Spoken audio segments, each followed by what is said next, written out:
Hey, lovely people out there, welcome to my YouTube channel and thanks for clicking on this video. आज का video presentation बहुत ही ज्यादा interesting होने वाला है because in our today's video presentation we are going to start a very important chapter in our cardiovascular pharmacology, and the name of that particular chapter is anti-anginal drugs. But अगर हमको study करना है about the concept of anti anginal drugs, and ये drugs को अच्छे से study करने से पहले we should have a picture clear idea about the condition that is known as angina. So आज के इस वीडियो प्रेजेंटेशन में हमारा मेन एजेंडा होने वाला है to understand the condition of angina. So पहले हम इसकी डेफिनेशन देखेंगे, देन वी विल अंडरस्टैंड कि जब ये कंडीशन होती है तब कौन से सिम्टम्स होते हैं. देन इस अंजाइना को हमने तीन इंपॉर्टेंट टाइप्स में कैटेगराइज किया है. So the next important point that we should understand is about the types of angina, and उसके बाद हर एक टाइप को हम कैसे डिस्टिंग्विश कर सकते हैं that we are going to study in our today's video presentation. So without wasting any further time, let us get started with the basic concept of angina. So as you can see on your screen, यहाँ पे left hand side पे we have our beautiful representation of our human heart. So जब हमने basic study की है of our human heart, we know कि ये जो हमारे हार्ट होता है इसमें तीन इंपॉर्टेंट लेयर्स होते हैं. तो सबसे बाहर वाला जो लेयर होता है that my dear friend is known as epicardium. जो middle layer of our human heart होता है that is known as myocardium, and सबसे जो अंदर वाला लेयर होता है that my dear friend is known as endocardium. अब ये जो हमारा ह्यूमन हार्ट है, for its proper functioning it requires a very good supply of the oxygen. अब सर ये ऑक्सीजन ह्यूमन हार्ट को कौन देने आता है? So the simple answer is oxygen blood लेके आएगा. यस और नो? अब बात आती है कि सर क्या हमारे ह्यूमन हार्ट को ब्लड सप्लाई देने के लिए कोई आर्टरी प्रेजेंट होती है क्या? And the answer is yes. So ये जो हमारे ह्यूमन हार्ट को ब्लड पहुंचाने का काम जो आर्टरी करती है that my dear friend is known as coronary artery.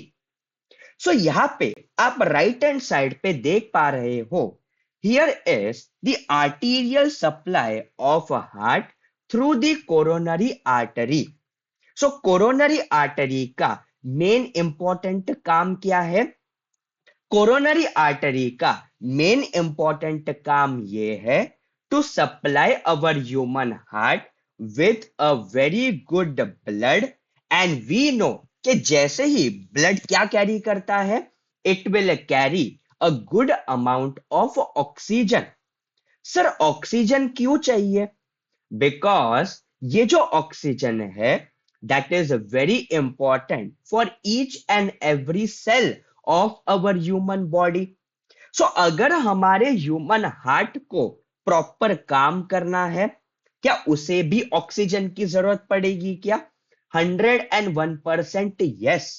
सो ये जो ब्लड हमारा कोरोनरी आर्टरी हार्ट को सप्लाई करेगा that will have a good amount of oxygen, and with the help of that particular oxygen जो भी हमारे हार्ट के sales होंगे they will perform its function properly.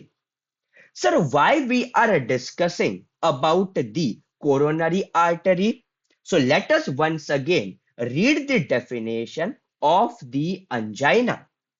So angina pectoris is a chest pain, or we can say it is a discomfort that occurs when the heart muscle does not receive enough oxygen rich blood due to reduced blood flow through the coronary arteries. So normally ये जो coronary arteries होते हैं that is supplying enough blood to our human heart. But क्या कभी अगर ये coronary arteries में अगर ब्लॉक हो जाता है तो क्या इनफ ब्लड हमारे ह्यूमन हार्ट को मिलेगा क्या? The answer is no. अगर इनफ ब्लड ही हमारे ह्यूमन हार्ट को नहीं मिलेगा, क्या इनफ ऑक्सीजन हमारे हार्ट को मिलेगा क्या? The answer is no. And अगर ह्यूमन हार्ट को ऑक्सीजन ही नहीं मिलेगा इनफ मात्रा में, क्या वो अंजाइना के सिम्टम्स देगा क्या? Yes. So that my dear friend is a condition that is known as angina. अब बात आती है, sir why there is reduced blood supply. So on your screen we have two coronary arteries. एक coronary artery जो कि बिल्कुल normal है and दूसरी जो कोरोनरी आर्टरी है उसमें ब्लॉकेज हो रखा है. अब बात करते हैं पहली बात about the normal coronary artery. So अगर कोरोनरी आर्टरी में कोई भी ब्लॉक अगर नहीं होगा, क्या ब्लड सप्लाई यहां पे नॉर्मली हमारे ह्यूमन हार्ट को मिलता रहेगा क्या? यस. एंड अगर हमारे ह्यूमन हार्ट को नॉर्मल ब्लड सप्लाई मिलेगा, क्या ऑक्सीजन की कभी कमी होगी क्या? बिल्कुल भी नहीं. बट अगर यही कोरोनरी आर्टरी अगर ब्लॉक हो जाती है, so as you can see on your screen, यहां पे we have the blocked coronary artery. And यहां पे ये जो ब्लॉक जिसने कर रखा है इसको हमने नाम दिया है अथेरोस्क्लेरोटिक प्लाक. सर ये अथेरोस्क्लेरोटिक प्लाक क्या होता है? So it is a hard fatty buildup that forms inside the arteries.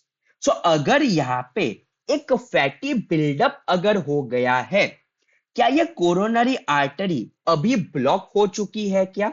Yes.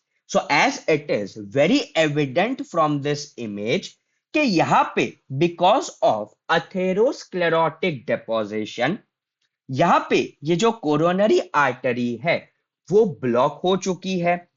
अगर कोरोनरी आर्टरी ब्लॉक हो जाती है, क्या यहां से जो नॉर्मल कोरोनरी आर्टरी में जितना ब्लड पास ऑन होता था, क्या वो ब्लॉक्ड कोरोनरी आर्टरी से पास ऑन होगा क्या? The answer is no.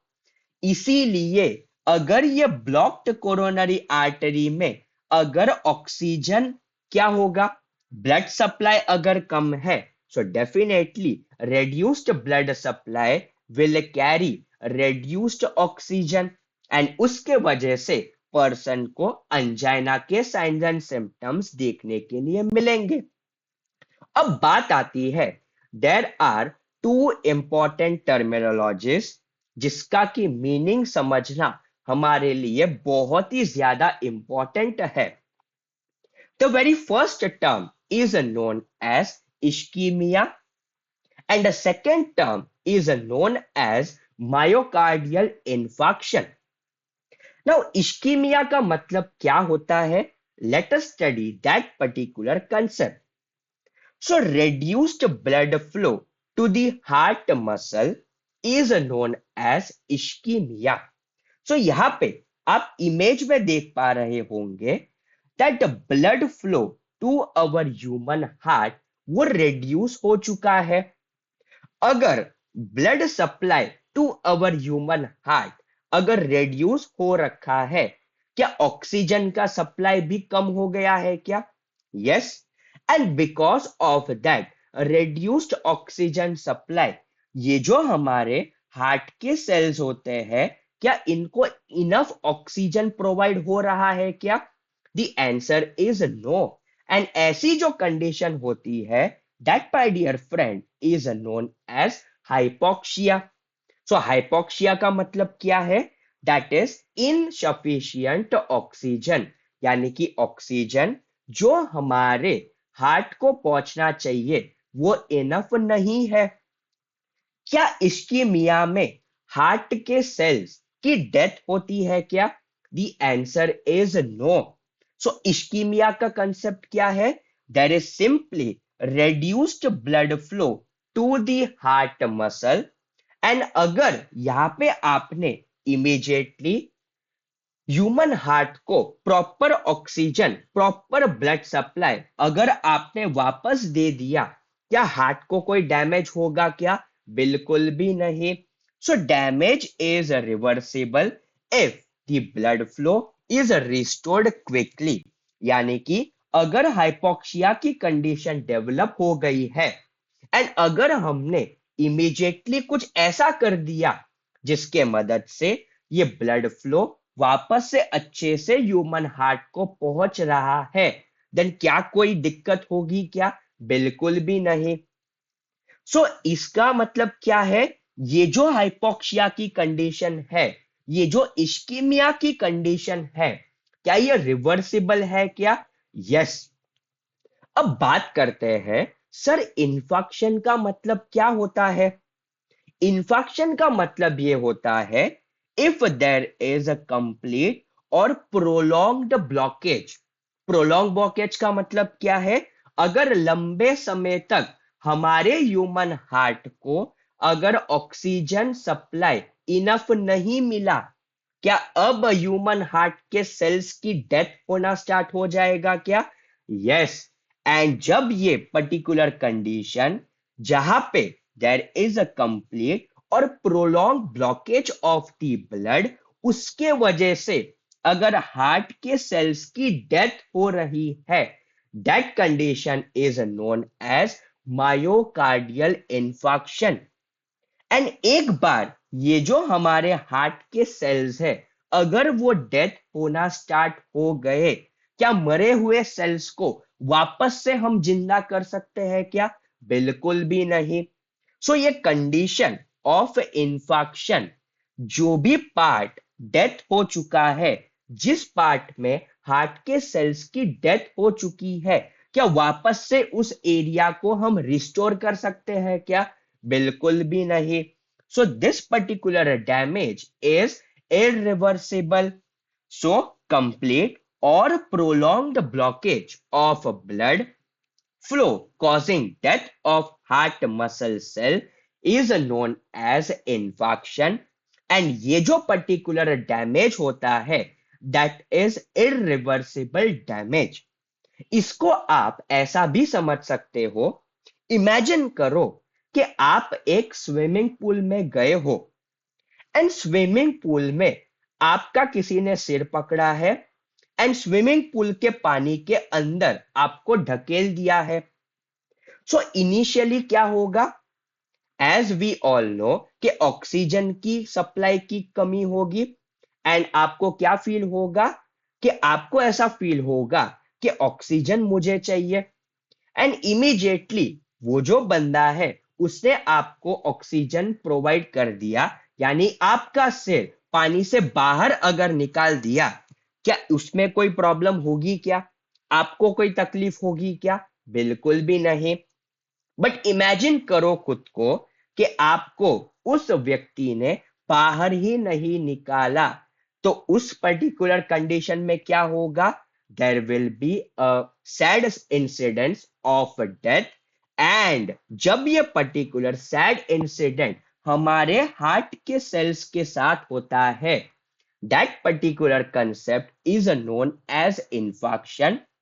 And अगर हमने कुछ ऐसा कर दिया जिससे ब्लड सप्लाई वापस से रिस्टोर हो जाए, उसके वजह से क्या होगा? जो भी ये हार्ट मसल्स यहाँ पे प्रेजेंट है, हार्ट के सेल्स यहाँ पे प्रेजेंट है, उसको वापस से ऑक्सीजन मिल जाएगा एंड वापस से जो हमारा ह्यूमन हार्ट है वो नॉर्मली फंक्शन करने लगेगा। सो ये अंजाइना में प्रॉब्लम बेसिकली कहाँ पे हो रही है? So there are two important condition scenario. सबसे पहला है that is oxygen demand, and the second concept is known as oxygen supply. So हमारे ह्यूमन बॉडी में जो ऑक्सीजन की डिमांड होती है, क्या वो इक्वल होनी चाहिए ऑक्सीजन सप्लाई के तौर पे? The answer is yes. यानी कि जब हम कोई फिजिकल एक्टिविटी करते हैं, कोई फिजिकल एक्सर्शन अगर करते हैं, सो क्या होगा? हमारे बॉडी की ऑक्सीजन की डिमांड इंक्रीज होगी। जैसे ही ऑक्सीजन की डिमांड इंक्रीज हुई, क्या हमारे ह्यूमन हार्ट ने ऑक्सीजन की सप्लाई को भी इंक्रीज किया क्या? 101% यस। तो there should be a proper balance of oxygen demand and oxygen supply. But angina के कंडीशन में क्या हो रहा है? ऑक्सीजन की डिमांड बढ़ रही है, but because of reduced blood flow, क्या ऑक्सीजन की सप्लाई में दिक्कत है क्या? 101% yes.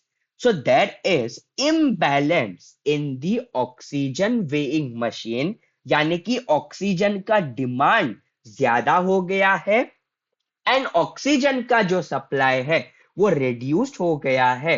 So because of this imbalance, person को कौन से साइंस एंड सिम्टम्स होंगे? अंजाइना के साइंस एंड सिम्टम्स देखने के लिए मिलेंगे। अब बात आती है, सर अंजाइना के साइंस एंड सिम्टम्स क्या होते हैं? सो यूजुअली ये जो अंजाइना के साइंस एंड सिम्टम्स होते हैं, that is of chest pain, या फिर चेस्ट में पर्सन को डिस्कंफर्ट फील होगा। सो डिस्कंफर्ट में पर्सन को चेस्ट के रीजन में प्रेशराइज्ड फील हो सकता है, एकदम यहाँ पे टाइट फील हो सकता है। कोई ऐसा आपको फील होगा कि कोई आपको स्क्वीज कर रहा है, या फिर आपको हैवीनेस जैसा फील होगा। Then usually there is a pain radiating to the left arm, shoulder, neck, jaw, and back region, and there will be shortness of breath, and shortness of breath को हमने scientifically क्या नाम दिया है? That is known as dyspnea. Sweating होगा person को, and there will be palpitation. Sir palpitation क्या होता है? Palpitation का मतलब होता है when you are aware about your own heartbeat. That particular awareness is known as palpitation. So these were the signs and symptoms of our angina. Now let us understand what are the various types of angina. So angina को हमने तीन important types में classify किया हुआ है। The very first type is known as classical angina. It is also known as typical angina, stable angina, and it is also known as exertional angina. The second type of angina is known as Prinzmetal angina, which is also known as variant angina. And सबसे last type of angina होता है, that my dear friend is known as unstable angina. Now let us get started with the study of different types of angina, starting with the classical angina. So classical angina, as we all know, it is also known as typical angina, stable angina, or it is known as exertional angina. अब यहाँ पे आप screen पे देख पा रहे होंगे, here is the representation of our blocked artery. So if there is more than 70% obstruction, the oxygen supply is enough for the person when resting. So जब एक person रेस्ट कर रहा है, क्या ये ब्लॉक्ड आर्टरी, क्या ये इनफ ब्लड सप्लाई प्रोड्यूस कर सकती है क्या? The answer is yes. Usually it is sufficient for the person. अगर ब्लॉक 70% से ज्यादा भी अगर है, अगर पर्सन रेस्ट कर रहा है, सो उसमें क्या होगा? Oxygen supply is enough to meet the activities of that particular human body. दिक्कत कब आती है? जब ये पर्सन कुछ ना कुछ एक्सर्शन करेगा, या फिर person is under emotional stress. So जैसे ही पर्सन कुछ ना कुछ एक्सर्शन करेगा, कोई फिजिकल एक्टिविटी करेगा, क्या होगा? There will be increase in the oxygen demand. So there will be increase in the oxygen demand. But यहां पे क्या ऑक्सीजन सप्लाई में दिक्कत है क्या? Yes. So increase in the oxygen demand तो है, but coronary artery, as we all know, it is blocked. So क्या यहाँ पे एडिक्वेट ब्लड सप्लाई आएगा क्या? नहीं। एंड अगर एडिक्वेट ब्लड सप्लाई अगर नहीं आया है, सो पर्सन को क्या फील होगा? It will feel the symptoms of angina. Sir ये एंजाइना को हमने क्लासिकल एंजाइना क्यों नाम दिया है? बिकॉज ये जो पर्टिकुलर एंजाइना है, it is having a classical feature, कि इसमें क्या होगा? जो भी हमने प्रीवियस में जो भी साइन एंड सिम्टम्स को पढ़ा है, the same sign and symptom that person will feel, so it is also known as typical angina. जहां पे टिपिकली जो पेशेंट्स को जो एंजाइना के साइन एंड सिम्टम्स होते हैं, वो देखने के लिए मिलते हैं। Sir why it is known as exertional angina? Exertional angina इसीलिए इसको कहा जाता है बिकॉज जब ये पर्सन कोई एक्सर्शन करेगा, यानी कि जब ये पर्सन कोई इंक्रीज्ड फिजिकल एक्टिविटी करेगा, तभी ये पर्सन को साइन एंड सिम्टम देखने के लिए मिलेंगे ऑफ द एंजाइना। सो यहाँ पे बिकॉज ऑफ दैट एक्सर्शन और emotional stress, there will be increase in the oxygen demand, and hence it will precipitate the symptoms of angina. So यहाँ पे there will be imbalance of oxygen demand and oxygen supply. तो ये patient को जब हम rest करने के लिए बोलते हैं, usually when this person rest, इसका जो एंजाइना का पेन है वो ऑटोमेटिकली ठीक हो जाता है। सर क्यों ठीक हो जाता है? बिकॉज जब ये पर्सन रेस्ट करेगा, तब क्या होगा? उसकी जो ऑक्सीजन की डिमांड है, क्या वो भी डिक्रीज होगी क्या? यस। एंड जैसे ही ऑक्सीजन डिमांड डिक्रीज होगा, ऑक्सीजन सप्लाई जो हो रहा है, that is sufficient to meet the supply, to meet the activity oxygen requirement of that particular person. So after 3 to 4 minutes of rest, the pain will disappear.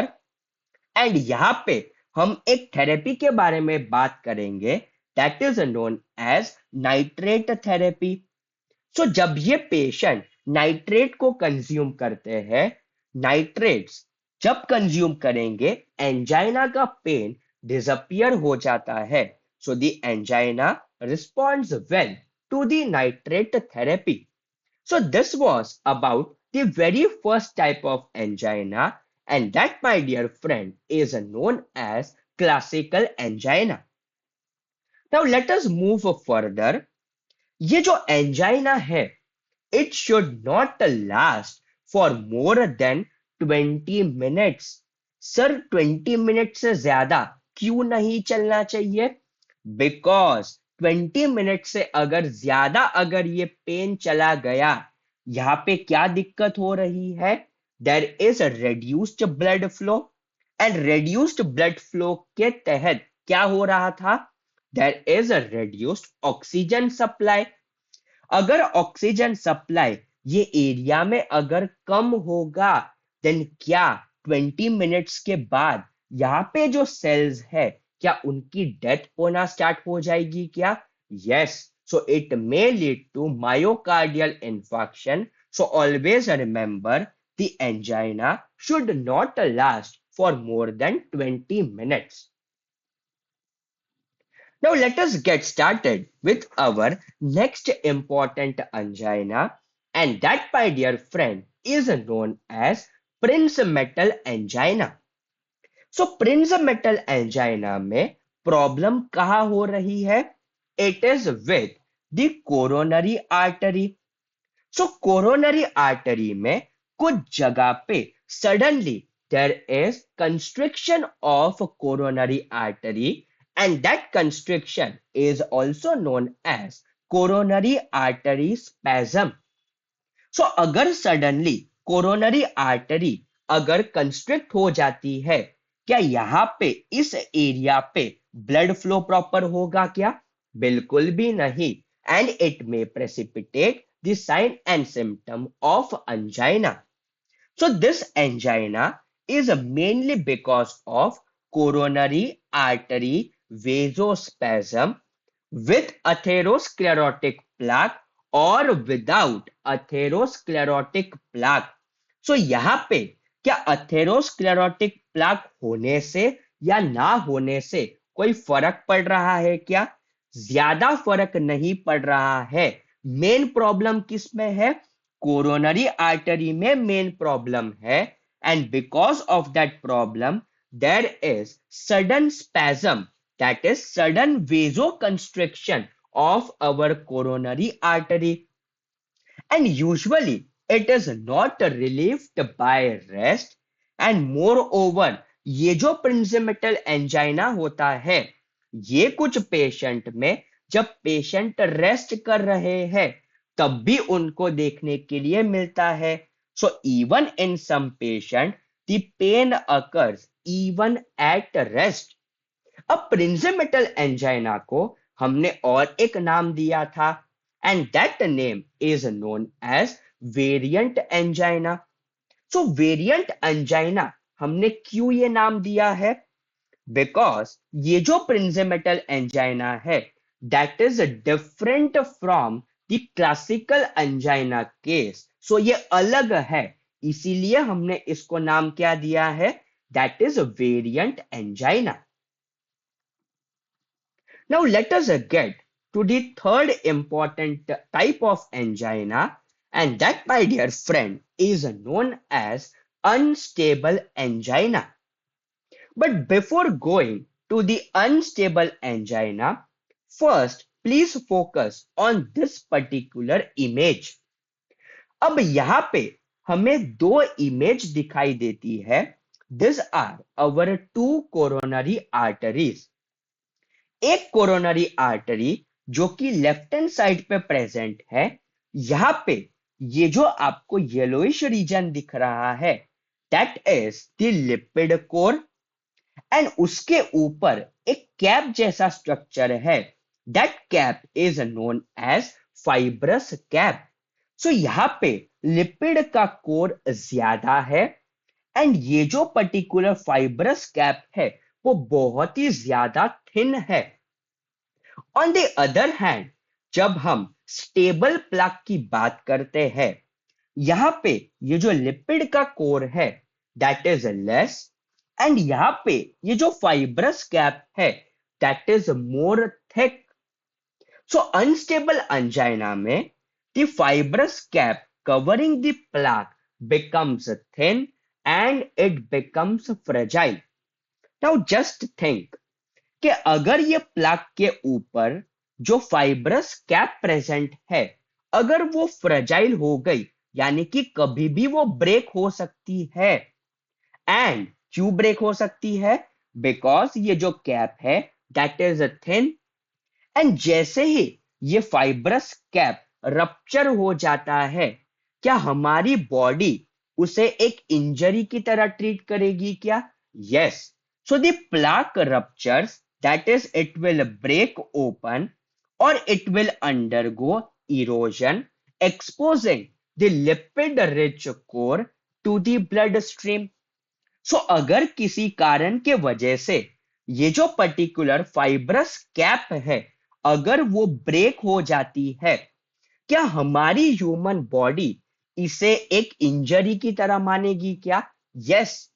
And जब भी हमारी body को ऐसा लगता है कि कोई इंजरी हुई है, क्या करेगी? कौन से सेल्स हमारे मदद के लिए आएंगे? That is a platelet. So यहाँ पे आप देख सकते हो कि जैसे ही यहाँ पे फाइब्रस कैप रप्चर हुआ, there will be aggregation of platelet. So जैसे ही ये एग्रीगेशन ऑफ प्लेटलेट हुआ, क्या कोरोनरी आर्टरी और भी ज्यादा ब्लॉक हो चुकी है क्या? यस। एंड जैसे ही ये पर्टिकुलर ब्लॉक होगा, इसके ऊपर क्या होगा? There will be meshwork of fibrin, and इसको हम क्या नाम देंगे? That it is a thrombus formation. So सबसे पहले क्या हुआ? There will be plaque rupture. उसके वजह से क्या हुआ? There will be formation of the blood clot, and यहाँ पे जो भी हमारे प्लेटलेट्स होंगे, वो यहाँ पे एग्रीगेट होना स्टार्ट कर देंगे।